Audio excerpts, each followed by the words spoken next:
प्रभु श्रीरामचंद्रंकर मंदिर निर्माण नारे विग्रह प्रतिष्ठा नारे बीजेपी एवं आरएसएस शह शह कोटी टंका हरिलुट करिछि लुट करिछि तार प्रतिवाद रे आज रे सांबादिक सम्मेलन स्वयं प्रधानमंत्री नरेंद्र मोदी एवं तांको कार्यालय प्रत्यक्ष तत्वावधान राम मंदिर ट्रस्ट गठन करा जायथिला।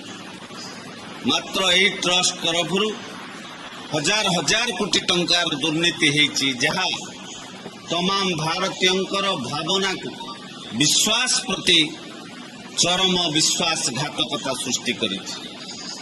तार प्रतिवाद रे कांग्रेस दल सांबादिक सम्मेलन जरिया रे आज तमाम भारतीयंकर भावावेग उपरे विचार पातुछि।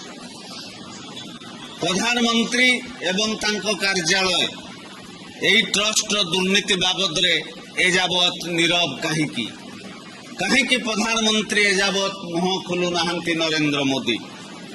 जदि कौनसी अनियमितता हेई नाही ताहले राम मंदिर ट्रस्ट तत्कालीन साधारण संपादक चंपत राय एवं ट्रस्टी अनिल मिश्र कहीं इस्तीफा देले तांको इस्तीफा को कहीं ग्रहण करागला जदि कौनसी अनियमितता हेई नाही। जदि अनियमितता हेईछि ताहले कहीं एफआईआर दर्ज हो नहीं एफआईआर पंजीकृत हो नहीं कहीं ए दी जन को गिरफ करागला नहीं एजावत एवं कांग्रेस दलर दाबी होछि सुप्रीम कोर्ट कौनसी एक विचारपति द्वारा गोटे न्यायिक तदंत करा जाऊ एवं यार प्रकृत दोषी विरुद्ध रे उपयुक्त कार्यानुष्ठान ग्रहण करा जाऊ। जो उद्घाटन कले ये उद्घाटन उत्सव रे महामहिम राष्ट्रपति को निमंत्रण न करिबा ये होची गणतंत्र एवं प्रथम नागरिक प्रति देश प्रति अवमानना बीजेपी आरएसएस करिसेंती।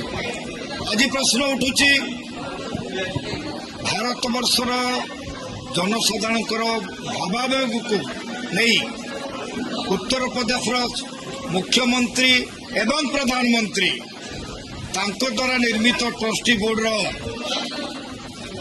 जो कोटी कोटी टंका हेरफेर होईची से कोटी कोटी टंका हेरफेर होईची तांको विरुद्ध रे प्रधानमंत्री नीरव कहीं कार्यालय नीरव कहीं एटा कांग्रेस पार्टी जवाब चाहे। द्वितीय कथा होची जो प्रश्न सांबादिक भाई कहले जे राम मंदिर उद्घाटन रे कांग्रेस योगदान दे नहीं मु आज भी कही रखे जिते नाथुराम गोडसे आरएसएस स्रष्टा महात्मा गांधी को जिते हत्या कले शेष शब्द थिला हे राम तेणु राम नाम बीजेपी पार्टी भोट नहीं शासन करुची।